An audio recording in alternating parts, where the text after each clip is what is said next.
video, hvor jeg skal lave klassisk tyrkisk køfte. Og nu skal jeg fortælle, hvad vi skal bruge til det.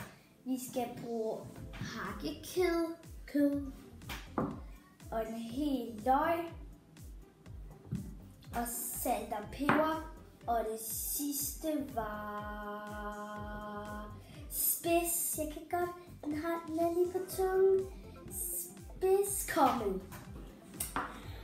Ja, og du vil bagepulver og vand. Og nu skal vi hakke den her kæmpe løg. Og så tror jeg lige, jeg skal gøre det her.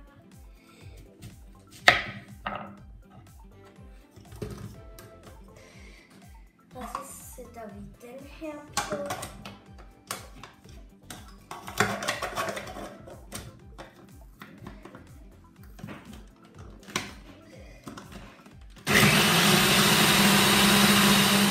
Vi har hakket det her, skal alt blandes. Og jeg glemte at fortælle det her. Vi bruger bagepulver til, at fordi jeg godt kan lide en fluffy køfte. Så nu starter vi med at sætte køften i. Okay, det tager jeg lige. Tak. Og så skal vi sætte løget. Og den her. Og den her. Så nu skal jeg bare mose det med mine hænder.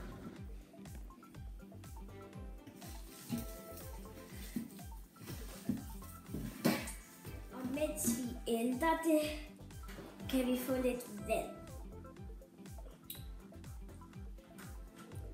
Og min øjne sviger.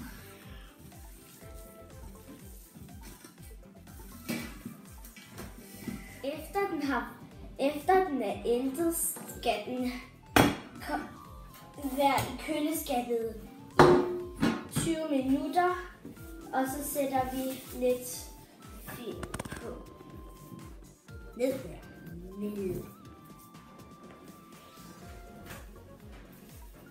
Nu har vores køfte været i køleskabet i 20 minutter. Nu skal vi forme vores køfte. Og vi har brug for fugtige hænder for det. Så derfor skal vi dyppe vores hænder i vandet. Som det her. Vi gør det her. Så tager vi et stort stykke og gør det her. Så skal det se sådan der ud. Og sådan bliver vi ved.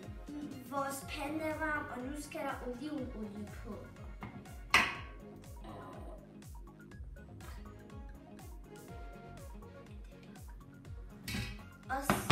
Og en køfte.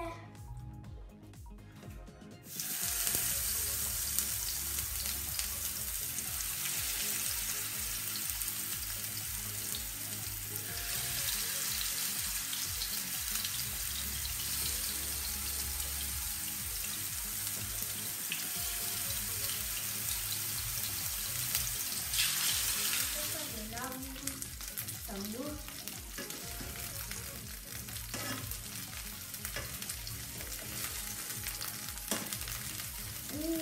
Jeg kan se, at jeg er lækker.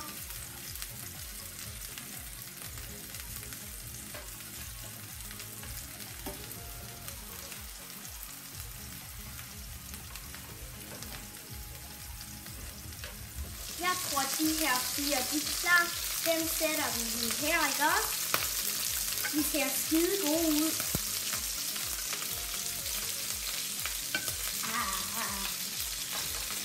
Og så skal vi have, jeg elsker sådan chili. Det gør mig faktisk virkelig glad, derfor bruger jeg det lige. Så. Og nu skal jeg smage på det.